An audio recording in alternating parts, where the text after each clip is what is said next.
Today we are reading chapter 1 of The Year of Miss Agnes. What will happen now? I asked Mama as we watched the plane take the teacher away. Maybe no more school. Mama twitched her shoulder a little to show she didn't care. Mama never went to school much, just a few months here and there when her family wasn't trapping or out at spring muskrat camp. She said she hated school when she was little.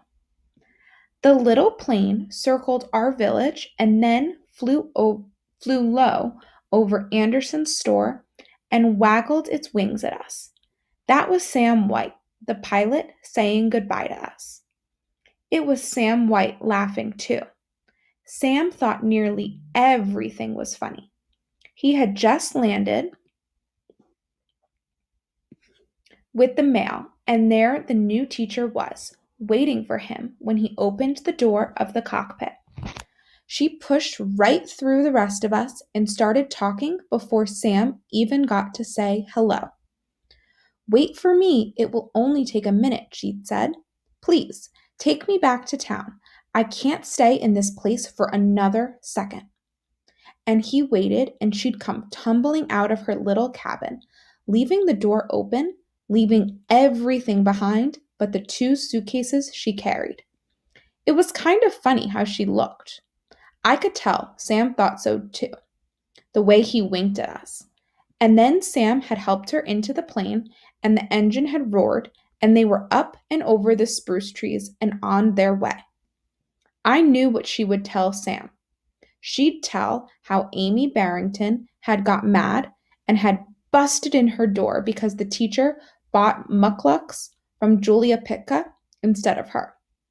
And she'd tell about the big boys who didn't listen. And she'd tell about the fish. When we brought our lunch to school, it would always be fish. Salmon strips or coomstick, dried fish eggs, to eat on pilot crackers, or half-dried fish. The oil would get on the little kids' faces and on the desks. Heavens, don't you ever eat anything but fish? And she'd make us go to the basin and try to scrub the fish smell away with lots of Fell's naphtha soap. And then, with a bad face, she'd scrub the oily ring from the wash bin. That one time, she pushed Plasker away from her desk when she was helping him with his arithmetic. You smell of fish, she said, real mad, with her teeth together. Plasker looked scared. I was helping my old man bail whitefish, he said. He was pretty nervous, wiping his hands on his pants as if that would help.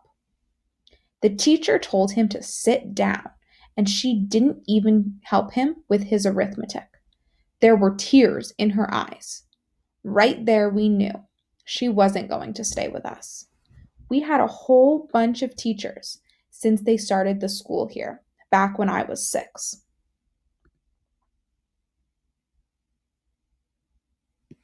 Some left before the year was over.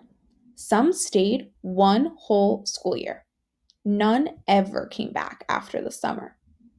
Sometimes we could see the look on their faces the first week they were here, cleaning out their little cabin, putting up pictures on the walls. The ones who looked mean from the very first lasted the longest. It was the ones who smiled all the time and pretended to like everything who didn't last. Maybe they were running out of teachers, and we wouldn't get another one. But in just a week, Sam brought us a new teacher. I was helping Old Man Anderson in the store when Sam came in. It was my job to cross off every day on the calendar with an X, so Old Man Anderson wouldn't get mixed up and forget what day it was. And it was the first day of a new month, so I had to tear the last month off too. October 1 it was now, 1948. Sam was really big and tall, and when I was little, he always used to lift me up and make my head touch the ceiling. Now I was too big for that, so he just stuck me on top of the counter. Fred, I bought you a new teacher. I kidnapped her. What do you think about that? I had a bad feeling about that, so I asked him, Is she nice? Oh ho, said Sam. This one's got a little mileage. You kids are not going to get away with nothing. That didn't sound like she was going to be nice, so I wiggled down off the counter. I wanted to go have a look at her.